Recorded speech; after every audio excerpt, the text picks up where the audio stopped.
rejeté. Nous en arrivons à l'article 12 avec 3 amendements de suppression. Monsieur Abou, Monsieur Dor, Monsieur Dor. Oui, Monsieur le Président. Dire qu'on va supprimer cet article, ça relève de l'extraterrestre. C'est extraterrestre, puisque l'article n'existe plus. On aimerait l'avoir, on aimerait le connaître. C'est pour ça que je ne comprends pas pourquoi Madame la ministre ne nous évoque pas d'abord l'article 13, l'amendement 1323, pour savoir sur quelles données nous pouvons travailler. Donc effectivement, pourquoi défendre cet amendement? C'est un peu, ça ne sert à rien, puisque d'abord on ne va peut-être plus supprimer l'article. D'accord, on vous redonnera la parole tout à l'heure. Dès l'instant où, comme j'ai dit, mais je voudrais quand même redire à Madame la rapporteure tout à l'heure, et d'ailleurs même aussi à Monsieur Bapt, les amendements du gouvernement, ceux que vous avez eus, vous les avez eus, vous l'avez confirmé vendredi soir à 17 h. Oui. Comment? Vous ne les avez pas eus. Voilà. Vous ne les avez pas eus. Madame la rapporteure les a eus vers 17 h. Et nous... Bon. Alors donc, personne d'entre nous a eu les amendements vendredi soir. Or, la limite du dépôt des amendements était vendredi à 17 h. Comment?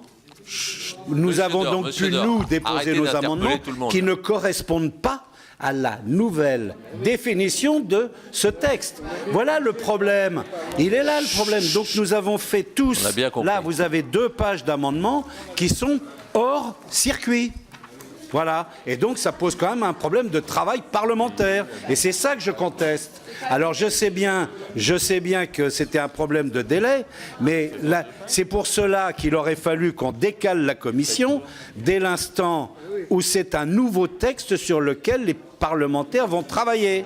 Donc, nous sommes dans un débat curieux et nous tournons vraiment, je crois, à l'envers. Alors, je voudrais que Madame la ministre puisse faire passer son amendement 1323 avant tous les autres amendements. Merci. Qu'on puisse savoir sur quoi nous travaillons. Oui. Monsieur Accoyer, puisque vous aviez un amendement de suppression de quelque chose dont on a bien compris que ça allait disparaître de toute façon. Merci, Monsieur le Président. En supprimant cet article 12, finalement, nous avons anticipé les attentes, les demandes des professionnels de santé devant lesquels Madame la ministre a été conduite à reculer, puisque cet article 12, c'était simplement la centralisation, l'étatisation et la contrainte par contrat sur les professionnels. Ce sont les mots mêmes qui sont écrits dans le texte du gouvernement.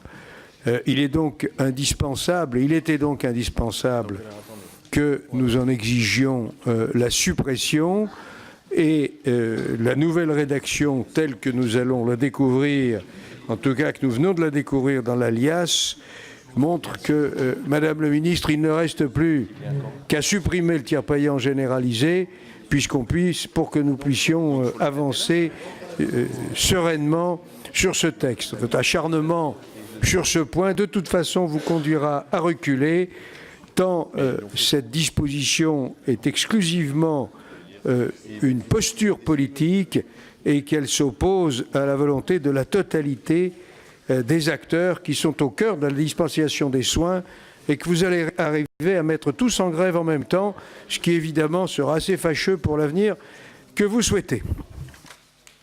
Alors, est-ce que j'en déduis que vous retirez les amendements de suppression? À cet instant, l'article 12. Il n'y a pas de commentaire. À cet instant, l'article 12 existe tout le temps, puisque Madame la ministre ne l'a pas fait adopter son amendement. Donc on ne va pas le supprimer. Je vous posais la question qui avait une certaine logique, donc non. Donc je propose, je mets aux voix. Non, Madame la rapporteure, peut-être un petit mot.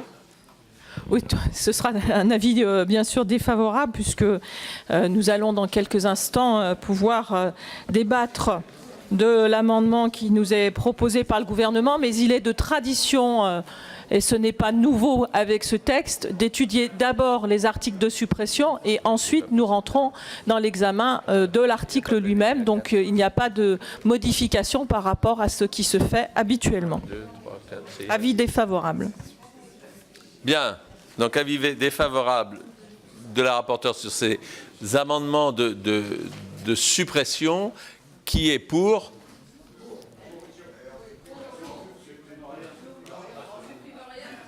Non, mais je crois qu'on a bien compris. Qui est contre? Ils ne sont pas adoptés. Donc nous en venons à l'amendement 1323 du gouvernement. Madame la ministre. Oui, quelques mots seulement. Moi, je veux bien qu'on fasse des débats purement de forme, et c'est ce à quoi nous assistons depuis quelques instants. Mais au fond, c'est la loi du genre.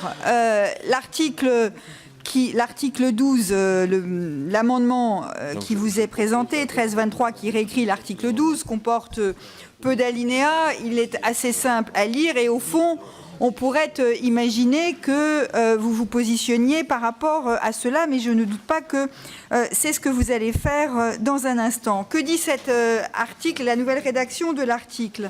Que les équipes de soins primaires sont composées ou constituent des ensembles de professionnels de santé, et le point important, c'est que cette équipe, elle est constituée autour des médecins généralistes de premier recours. Et donc c'est un point important de l'affirmation de ces équipes de soins primaires. La deuxième chose qui apparaît dans cet article, c'est que l'équipe de soins primaires peut prendre la forme d'une structure d'exercice coordonnée, par exemple une maison de santé, mais elle peut prendre cette forme, mais elle peut prendre d'autres formes que ces structures d'exercice coordonnées. Enfin, le troisième point qui est indiqué, ce sont les objectifs qui sont poursuivis par l'équipe de soins primaires, et vous voyez que les enjeux de l'amélioration et de la protection de l'état de santé de la population sont mis en avant, ainsi que l'objectif de réduction des inégalités sociales et territoriales de santé, qui est le fil conducteur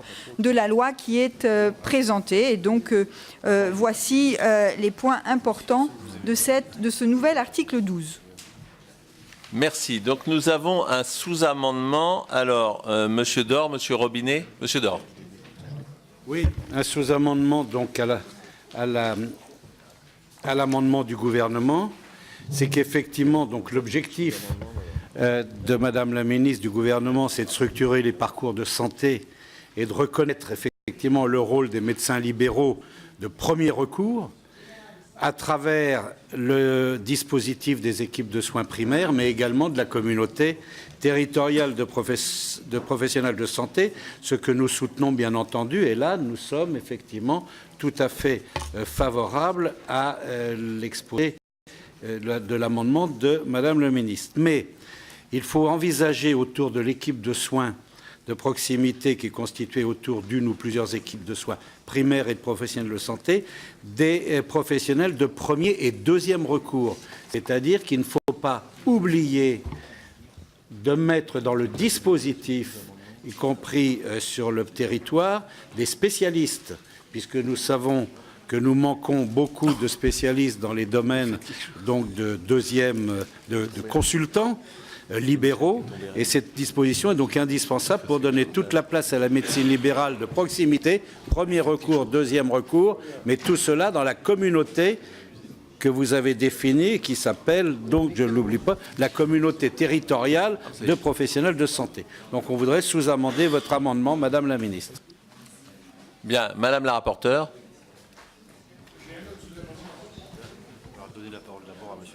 Il est où son sous-amendement? On l'a pas? Je le dépose en séance, je vais vous donner.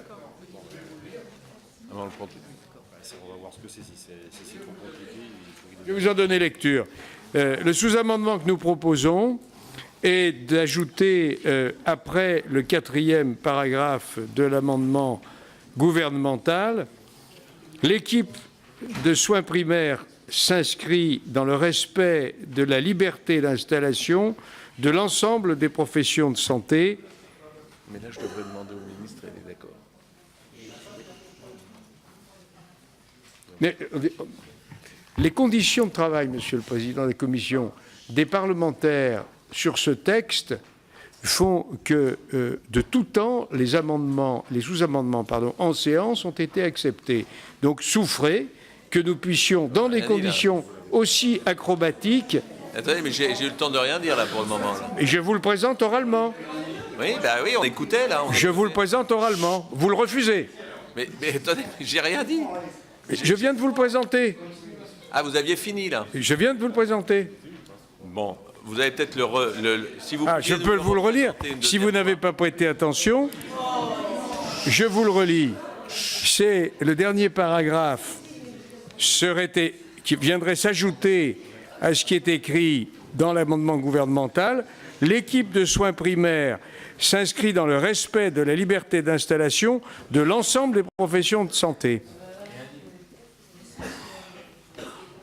C'est bon? C'est bon? Non, mais il y a eu... Moi, j'avais pas de remarque, hein, monsieur Accoyer. C'est que il y a eu un brouhaha vers la fin, dans votre propre groupe à la fin, et je pensais qu'il y avait une interrogation au sein du groupe. Très bien. Alors, je donne la ministre d'abord. Peut-être que, Madame la ministre, si vous vouliez répondre. Le rappel du principe de la liberté d'installation figure à la rédaction de l'article 38, comme j'ai indiqué que je souhaitais que les amendements à l'article 38 soient examinés dans le prolongement ceux de l'article 12 pour montrer la cohérence. La préoccupation qui est la vôtre sera satisfaite et il nous semble mieux placé à l'article 38. Madame la rapporteure, sur cette... Avis défavorable à cet endroit. Et alors, Madame on va faire un par un. Hein. Madame la rapporteure, sur l'amendement de Monsieur Accoyer.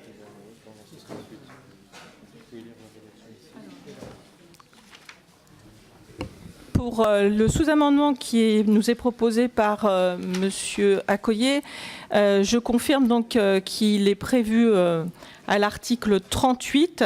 Une rédaction donc qui pourrait être la suivante. Il est juste après. Si. Non, ne compliquez pas, Monsieur Accoyer. Le gouvernement prévoit cette rédaction. Voilà. Continuez, Madame la rapporteure, et Monsieur Accoyer va retrouver l'article 38 dans le fil, dans la suite. Le schéma régional de santé indique, dans le respect de la liberté d'installation, les besoins en implantation pour l'exercice des soins de premier recours. Bien, alors maintenant nous en venons à l'amendement que je vais appeler présenté par Monsieur Dor, qui est le 1763. Madame la ministre, vous souhaitez vous exprimer ou... Non? Si. Alors, Vous ne l'avez pas?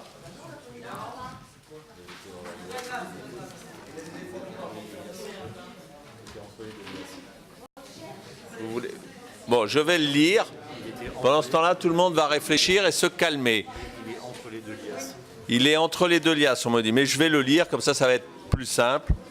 Après l'alinéa 3, insérez l'alinéa suivant. Une équipe de soins de proximité est un ensemble de professionnels de santé constitué autour d'une ou plusieurs équipes de soins primaires et de professionnels de santé de soins de premier et deuxième recours.